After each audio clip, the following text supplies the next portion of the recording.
来拍这个凯越的450双 R 的新款的玩家版，就2万，现在裸车价就是你到手价格是29980的这个版本。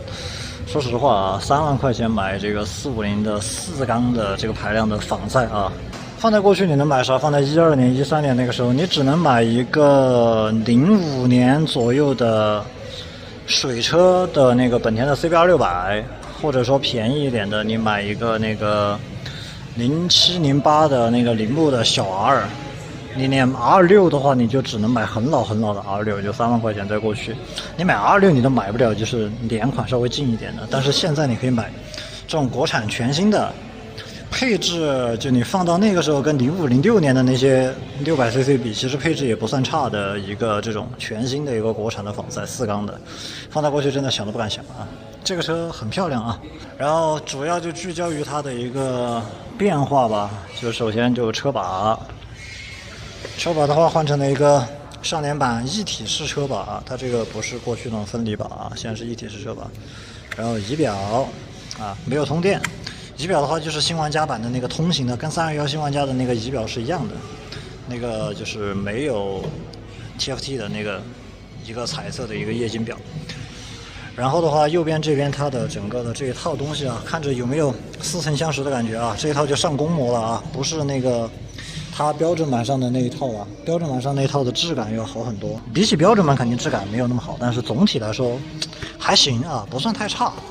然后它上面的这个油泵啊还是有的，这个上泵还是放在上面的，这个视觉上感觉还挺好。然后的话呢，就是整个车把角度啊抬高了，我记得43公分吧，然后也向后移了一些，那你的整个的骑姿就更加的直立了。就我刚才试了一下，确实没有标准版那么趴啊。然后的话呢，就是它的整个后面车尾，这个车尾它的整个后面的这块副车架，原来的是整个是铝合金的，现在这个换成钢的还是铁的后车架了。那毫无疑问，就是对于它整个重量的控制啊。簧下质量的一个控制啊，这个肯定就没有标准版的那么好了。然后另外就是轮胎啊，反正是换成正新的了。那这个的话，就你可以把它理解为正新，其实本来也就是马吉斯本来也就是正新的一个高端定位的一个品牌，就是自家换了一个更低定位的一个品牌。但是这个刀疤胎的话，其实还可以啊，其实抓地力的话是够用的。然后卡钳换了啊，之前那个是一个大单盘，然后4活塞卡钳，也是 Tesco， 现在这个也是 Tesco， 然后但是它换成了双碟，然后双活塞啊，就是给了你一个双活塞乘2这样的一个配置啊，让这个整个的制动力啊，还是相对来说差别不要太大啊，肯定是有缩减的，但是差别不要太大。然后减震，之前是 KYB 的可调避震器，金色的啊，金筷子，现在是黑色的余安的。不可调啊，不可调，就是新手也调不明白这个东西。然后后面的减震也换了，之前是 KYB 带气瓶，现在是余安不带气瓶的。就后面之前这个位置是有气瓶的，现在空出来了，没有气瓶了。其他的变化就不是很大了啊。整体来说，这个哦对了，还有整个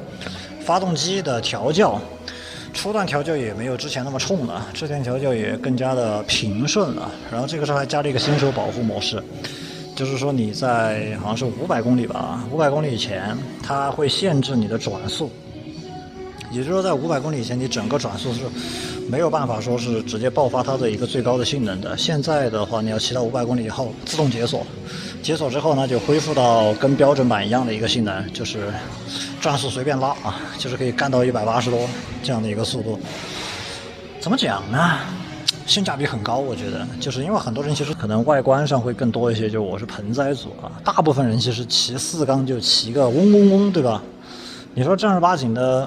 这种4缸的高转的延展性，其实你在道路上不太能发挥出来，其实。